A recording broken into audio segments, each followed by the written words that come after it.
I guess what we're a little nervous about would be that first real cold snap of dropping well below 32. So we want to get all the food out of the gardens before that happens and get it into people's storage or their root cellar or their basement refrigerators where everybody hopefully is keeping some storage food. There's always an end, and then we just look forward to next year again, I guess. Here we have some nice Romanian red garlic here. This is pretty much what it looks like fresh up out of the ground. All we do is give it a little trim job, clean it up, pull some of the extra paper off. This kind of type of garlic right here will store all winter for you, or at least into the spring. You would want a nice tight wrapper on it. You don't want too much of this broken stuff. These ones will store pretty good, but you want to eat this kind of stuff first. And all you want to do is just put it in a paper bag in a cool, dark place, and you want it to be dry, very low humidity. And you should get probably about 6 months or so of good storage out of this. Had a killing frost on the potatoes about 2 weeks ago to the date, and so we can go in with the potato digger now and dig those out, and those will be your prime storage potatoes. We found tight cardboard boxes work good with no light holes. You want them really dark again. Potatoes and carrots can go together.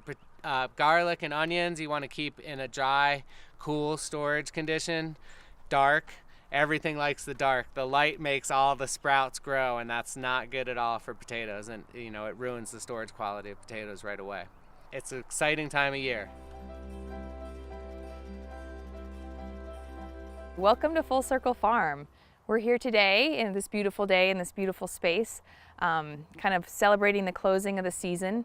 And it's a great time to think about putting up food, storing food, preserving food, so we can continue to eat locally. As the season wraps up, you might find that you're getting storage crops in your CSA, and you can also purchase these storage crops at your local farmer's market. So to start with, freezing is probably one of the easiest ways and most familiar ways that people put up food. If you do want to freeze something like this, a real easy method is just to lay them all out on a cookie sheet. You would want to take off the stems. And you could do the same method with berries in the summertime. Stick the whole cookie sheet in the freezer, and once those are nice and frozen, stick them in a bag. If you're not lucky enough to get cherry tomatoes, and your tomatoes are bigger, you can just slice these up and lay them out on the tray and do a very similar thing. Another thing you're probably getting a lot of or seeing a lot of at the market is fresh herbs. Some herbs retain their flavor a lot better if you freeze them. There's a few different methods. You could use this basil and make a pesto, which you can also freeze in little jars. If you don't want to do full-blown pesto, you can just chop up the basil and pack it into an ice cube tray and fill it with olive oil, freeze them into nice little cubes. Right here, Emily's chopping up the parsley. Really doesn't dry well, doesn't really taste like anything, but really retains its flavor nicely frozen in a little bit of water. When you're freezing stuff, you want to freeze it in the form that you want to use it. You're not going to defrost it and then chop it up further. So kind of whatever you want to see in your pot of soup. So then when I have it minced like I want it, I'll just take it and pack it into the ice cube tray, kind of fill it up to the top there, take a little bit of water and pour it in, and fill the entire tray like that and just stick it in the freezer and let it freeze. You can just remove the ice cubes from the tray and stick them in a Ziploc, and then just make sure that you mark it. That's a good idea. Always with everything food preservation wise, label and date what it is, and you'll be good to go. So another one of my favorite things to freeze are all these hardy greens that we're getting this time of year. So different types of kale, collards, maybe even some chard is hanging on. Again, we're going to cut it up like we want to eat it. Even though it seems like everything's halted in the freezer, the enzymes are actually still active in vegetables. So blanching will just halt that. It's a quick cooking process. Blanching times are different for whatever vegetable you're using. So a thicker, denser vegetable will take a lot longer. Something that's lighter will be a little bit less time. Let the water drain out as much as you can. Woo! And plunge it in an ice bath. after it's been in the ice bath for a couple minutes, you just want to get it good and wrung out because you don't want that excess water in the freezer. And you'll notice that that big bunch of kale has boiled down to a third its size. Make sure you squeeze all that air out. The air will contribute to freezer burn. Label it, stick it in your freezer, and you've got nice little packages you can just bring out of your freezer in the wintertime and plop into your soup.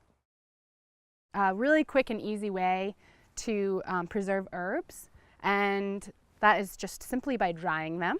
Having dried herbs on hand is wonderful in the winter for all of your cooking needs. My favorite thing to do is to make tea. So I always dry lemon balm and peppermint and chamomile if I have it.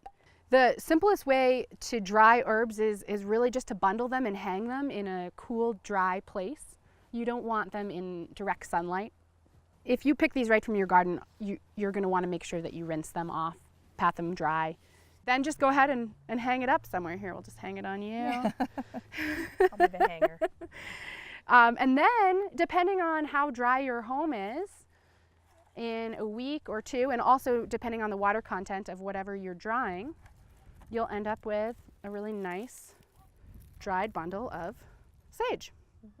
And so then you just go ahead and take all the leaves off. Perfect. So then we can add sage over here to our collection and put it in the pantry. So we just demonstrated how you can blanch and freeze kale, but you can also blanch and dehydrate kale. And I blanched this and stuck it in my dehydrator. And there's a lot of things you can do if you have a home dehydrator. Tomatoes are great dried, some of the fruits, apples, and maybe even pears if you can find them. And there's certain things that don't preserve as well, don't dry as well. One of those things is cilantro. We all love cilantro. It's not great frozen, it's not great dried, but one thing that you can do is you can wait for your cilantro to go to seed. You can ask your local farmer about this too, and when it goes to seed it actually makes coriander. You would once again just stick these in a little jar, put them in your pantry. The most important thing is that your herbs and your seeds are not rehydrating, and we live in an arid environment, an arid climate, so it's pretty easy to keep stuff from rehydrating. So the sun's out and now we're canning.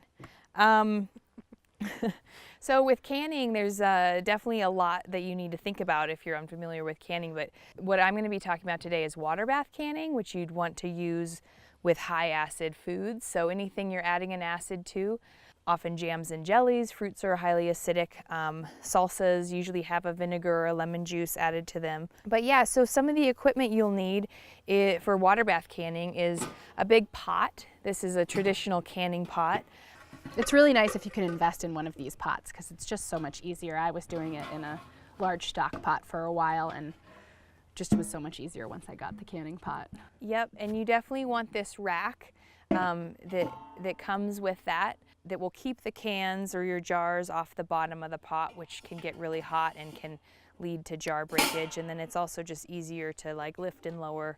It's always important to use canning jars. This is an example of a ball jar with the flat lids and the ring band.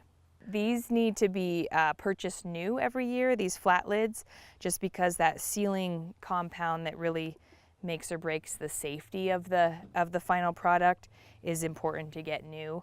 A funnel is nice, you know, to get your hot product in your canning space, and here are a few other tools that you can use to lift and lower your product in and out of the jar, in and out of the canner. There's a lot of safety tips and tricks that go into canning that we don't have enough time to talk about in this segment. I would recommend getting in touch with someone that knows what's going on or taking a class so you can be assured that you're canning safely if you're unfamiliar with the process.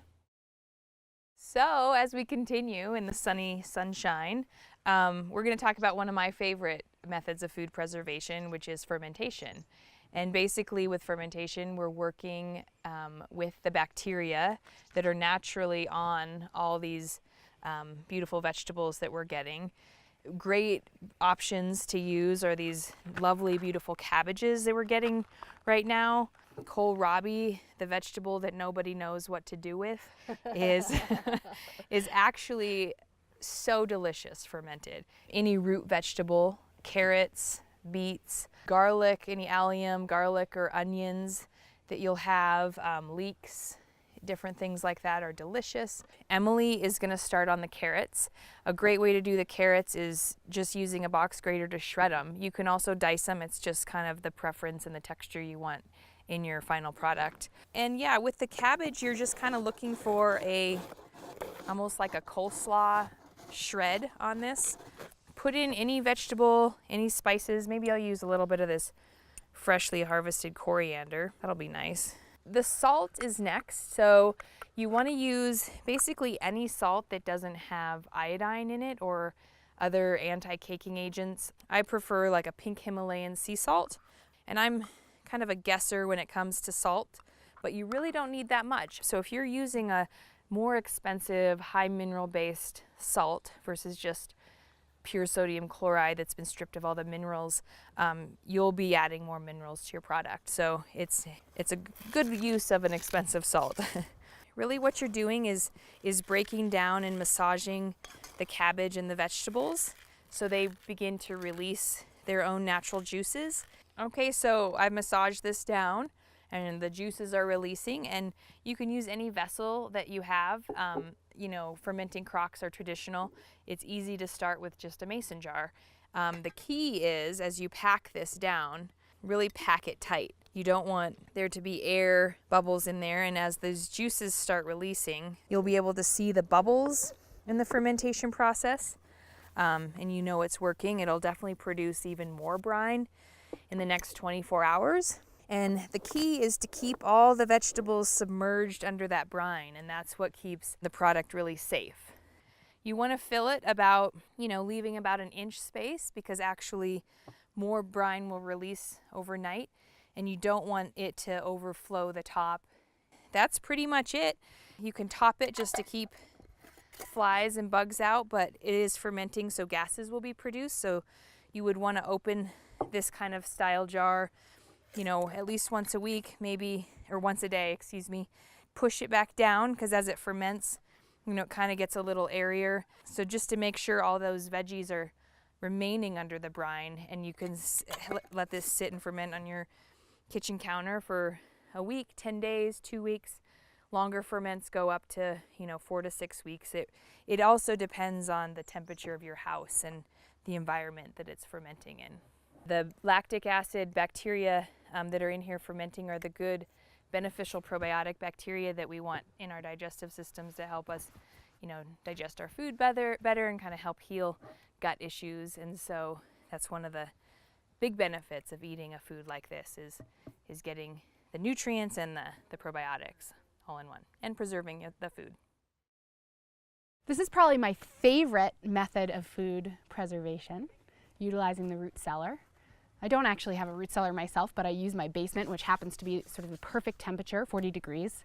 Some of the things that you can preserve simply by root cellaring them are your alliums, your onions, your garlic. You can even do leeks, all your root vegetables, carrots, beets, potatoes, and you can also do winter squashes, as well as fruits like apples and pears. When you harvest your carrots, you want to harvest them with dry ground. That's the best. And you also want to let them sit out for a couple of hours, and this kills off the root hairs and makes the carrot go dormant before storage. It's ideal if you can pack your root crops, and so we're going to pack today in some wood shavings. You can also use sand. Some people even use leaves. If you have a lot of damaged carrots, you might want to take those, remove them, wash them up, and put them in the fridge and use those first. So the first thing I'm going to do is I'm going to top all my carrots. And you'll notice that the carrots are still dirty, that they haven't been washed. And that's really important. That's going to help them stay and keep throughout the winter months.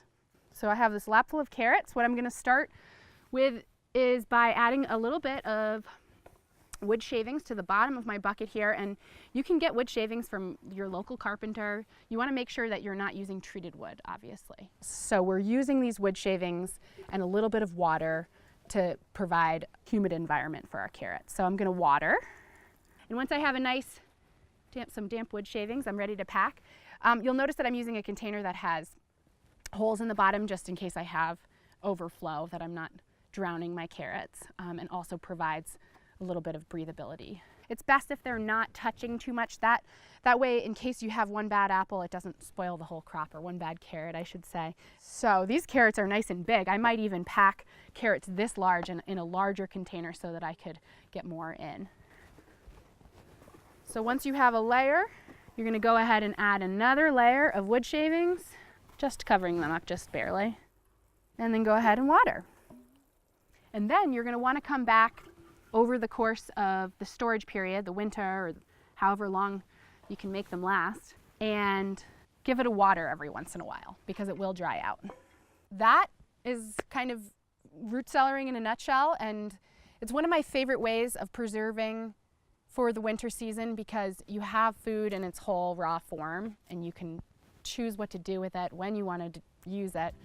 This is a lot to take in, especially if you're new to food preservation, so I would say start with something that feels doable to you, and for the rest, you know, seek out a class. Emily with Full Circle Education is doing a lot of classes and programming.